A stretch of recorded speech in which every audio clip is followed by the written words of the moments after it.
Why acting broke now will make you rich later. Here's how. So, everybody wants to look rich, especially in their 20s. Nice car, expensive clothes, fancy apartment, you name it. But here's the secret nobody wants to tell you. The people who actually get rich usually looked broke first. And it's not because they had to, but because they chose to. These people are making these decisions very early on in their career, and it's obviously setting them up to be very successful in the future. So, let me show you why acting like you're broke right now can literally make you rich in the future. Number one, cars.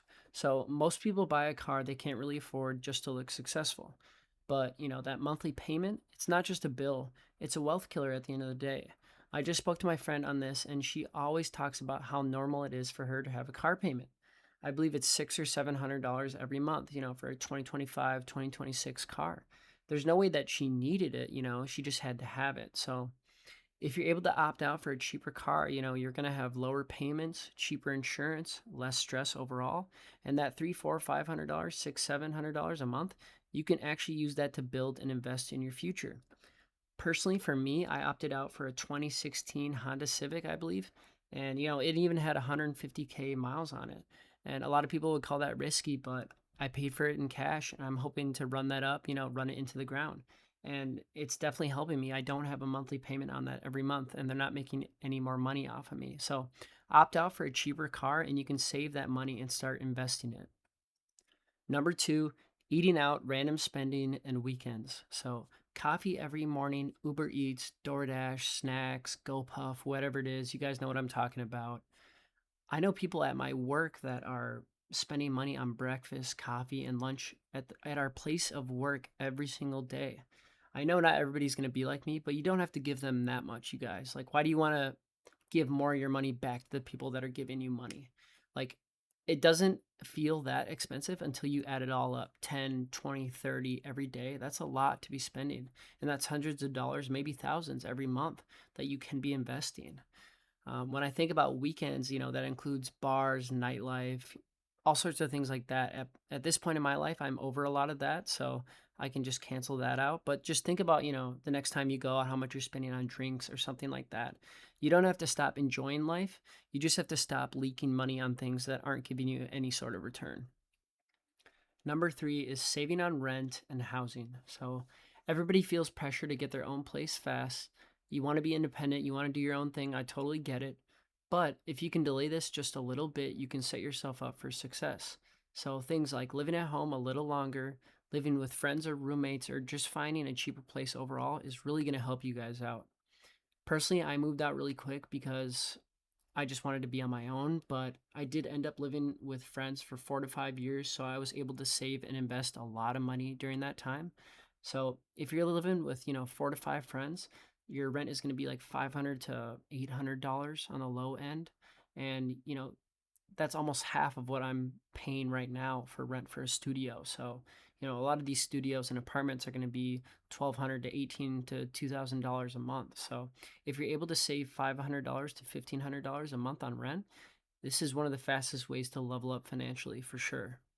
Number four is going to be cutting out useless subscriptions. So, this is another really sneaky one I feel like nobody thinks about because you just have to have them, and especially with the new password and logins and all that, they're kicking people off who are sharing accounts, so everybody has to have their own thing.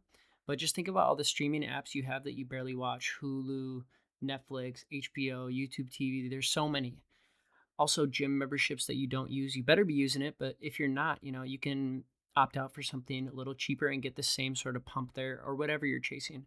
And free trials that you just forgot to cancel. I can't tell you how many times I see these commercials of people downloading like a managing app that tells them or reminds them when their trial is up so they save money. It's like, how do you not know where your money is going? Or you just forget about it. Anyways, those are like 10, 20, 30, $40. YouTube TV is like 70, $80, I think, which is just absolutely insane. You can cut out some of those and have a little bit more room to invest. And for the gym part, like I have some buddies that go to Lifetime and it's like 220 plus, and they're just using it as, status symbol. It really blows my mind. You can get the same thing somewhere else and you can invest a little bit more. If that's your thing, go for it, but that's just my take. So these subscriptions feel small and it's designed to be that way, but together they add up very fast. And just canceling a few of them can free up $50 to $200 almost every month, which is really going to help you guys out. Lastly, number 5, investing early. And this is where everything connects. This is where it all comes together.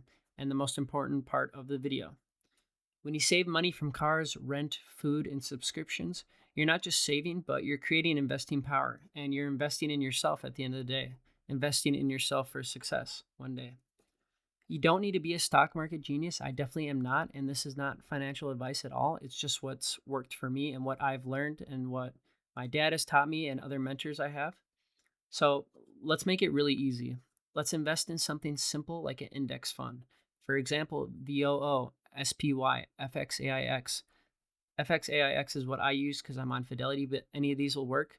The most popular is definitely VOO.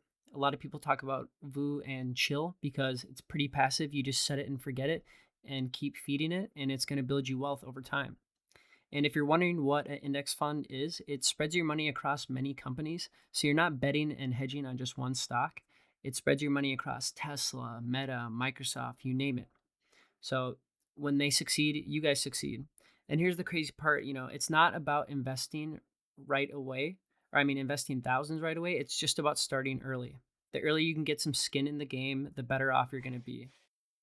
Your hundreds of dollars or thousands invested today can become, thousands or millions in the future because of compound interest. That's how powerful this is, you guys. And I've been pretty consistent these last couple of years and aggressive, but even now I wish I started earlier. I had so much money over the last couple of years sitting in a high yield savings account where I was making $200 a month and it was safe and secure. And I was just printing at that point. Who doesn't like an extra $200 a month? And there's no work at all.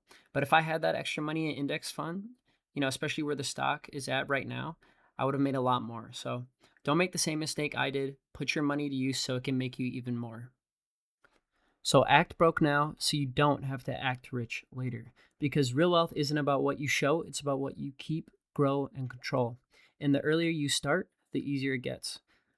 Thanks, guys. And if you enjoyed the video, please like and subscribe, and I'll have more videos coming out soon. Peace.